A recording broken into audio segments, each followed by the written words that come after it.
ప్రజల కోసం పోరాడే news channel AMS BR news కి స్వాగతం సుస్వాగతం. ఎంఆర్పీఎస్ ఎంఎస్పీ సత్యసాయి జిల్లా సమీక్షా సమావేశం అనంతరం ముఖ్య అతిథి డాక్టర్ వైకే విశ్వనాథ్, ఎంఎస్పీ రాష్ట్ర అధ్యక్షులు మరియు ఉమ్మడి అనంతపురం జిల్లా అధ్యక్షులు సామ్రాట్ కెబి మధు గారికి ఆత్మీయ సన్మానం చేస్తున్న జిల్లా గౌరవ అధ్యక్షులు ఎన్ఆర్ నరసింహులు, మడకశిర నియోజకవర్గం ఇన్ఛార్జ్ గంగాధర్, ఎంఎస్పీ అశ్వత్థ నారాయణ, ఉగ్రప్ప, రంగనాథ్, జిల్లా సలహాదారులు బండ్లపల్లి నరసింహులు, జిల్లా సీనియర్ నాయకులు గంగప్ప, ఓడిసి రమణ తదితరులు పాల్గొన్నారు. ఇక్కడికి వచ్చినటువంటి నాయకులందరికీ కూడా పేరు పేరున ఉద్యమ నమస్కారాలు తెలియజేస్తున్నాం.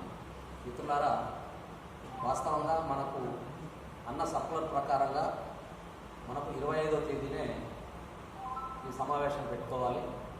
అయితే ఉమ్మడి జిల్లాలకు సంబంధించి మనం అనంతపురంలో ఓన్లీ అనంతపురం జిల్లా సంబంధించి సమావేశం పెట్టాం.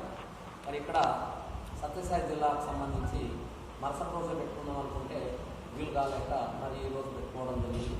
అంటే దీని ఉద్దేశం ఏంటంటే, విషమాది గారు మొట్టమొదట ఉద్యమం స్టార్ట్ అయినాక ఎస్సీ వర్గీకరణ అమలు కోసం పాదయాత్ర చేశారు.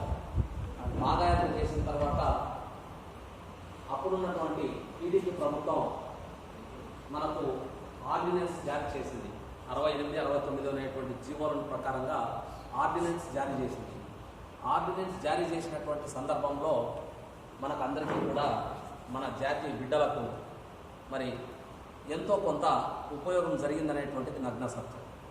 ఆ తర్వాత మొట్టమొదటిసారిగా మందాకి షమాలి గారు పొలిటికల్ అనాలసిస్లో ఏ పార్టీ అయితే మన దగ్గరికి వచ్చి మాకు సహాయం చేయండి అని చెప్పిందో అప్పటి ఆ సందర్భంలో మరి వైఎస్ రాజశేఖర రెడ్డి గారు మరి మధ్యంతర ఎన్నికలకు ఎంఆర్పిఎస్ని సపోర్ట్ చేయమని చెప్తే మనకు వైఎస్ రాజశేఖర రెడ్డి గారికి సపోర్ట్ చేయడం జరిగింది.